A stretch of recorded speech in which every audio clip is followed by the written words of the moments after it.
Go ahead. Okay, yeah. So, Coach Clark, first of all, welcome to UCF. I'll lead with this, and I asked Coach Beal this first. I think this applies to you as well.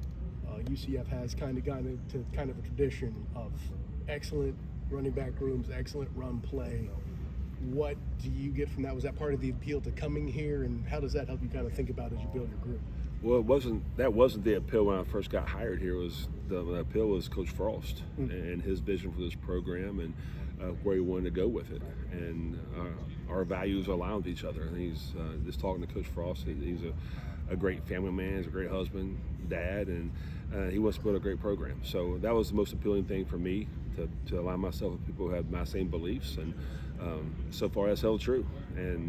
But you know, I know they've had some great teams here in the past, and they've had a lot of great players come through here. I think anytime you walk down the hall and you see all the players that play in the National Football League, all their big wins that they've had here at this university, that is appealing. And it's also appealing when you're in Orlando, Florida, vacation capital of the world, and it's always sunny in Central Florida. So those are a lot of things for me.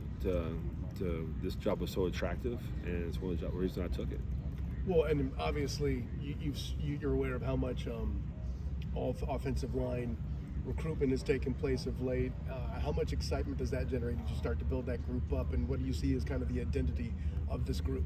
Well, there's a lot of great players here when I got here, and so that's a testament to Coach Hand and his recruiting part of it. And but again, I've known Coach Hand for a long time. He's a great football coach, a great friend. We're from the same home state. Oh, so, really easy to talk to. Yeah, so I got a lot of respect for him. But you know, just because we might do something a bit different doesn't mean it's not the right technique. So, but just be able to talk ball with our players and to get them how we want them to do things here, do it our way, the UCF way. That's exciting to me, and to come in and help improve on the offensive side of the football. So we have the same vision as the staff, and we'll continue to grow from there. Well, I know you mentioned you know Coach Hand.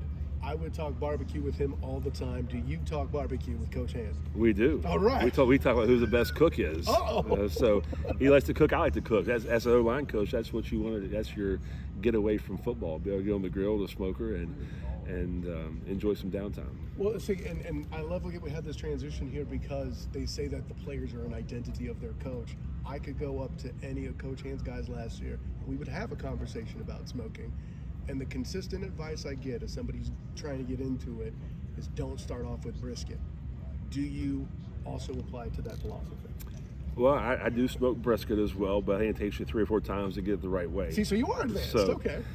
You live and you learn as you go. But yeah, it's just something that I've took on about 10 years ago, is what helps me get away from football a little bit, and that's to get on the smoker and smoke some meat and cook. So that's been a lot of fun. I've heard a lot of great things from Coach Hand's cheese dip, or GKCO. So I have heard about the queso dip. So again, it's been a lot of fun. We've stayed in touch, Coach Hand and I have, and we always rib each other when we can about who the best cook is. You have to say rib each other when you're talking barbecue, right? That's right. See, people are going to blame me for telling that joke. That was Coach Clark on that one.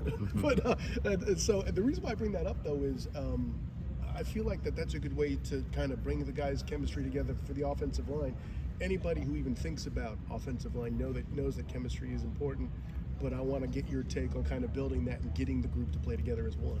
Right. Well, right now it's hard to do because you can't be on the field work with them right now. Right. You can't get your hands on them. So we're able to do a lot of classroom work, watch them work out in the weight room. But time will tell. And again, I don't want to put any limitations what we can and cannot do. But I just love their work ethic. That they're eager to learn. That they're here all the time, which is always a good sign.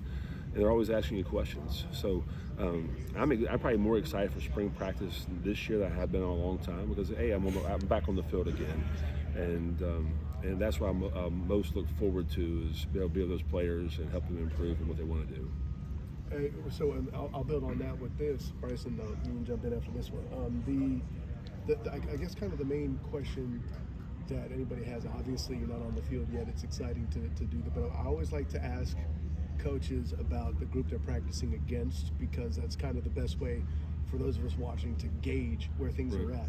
I mentioned the defensive tackle coach Beal and he goes, ooh. So having that group to practice against is certainly something that'll help you guys get better, yeah? Without question, you see them in the weight room, those are grown men over there. And, but that's a testament to those players on that side of the ball. And we have a big defensive front for sure. A front seven will be big. They can run. Again, it's hard to tell because you're on the field with them right now. You can just go watch them in the weight room, but it's going to be a lot. It's going to be exciting spring practice. I think it's for all three phases: offense, defense, special teams, really to improve from where we started and where we're going, and then take that from spring practice to summer workouts and fall camp and get ready for the season.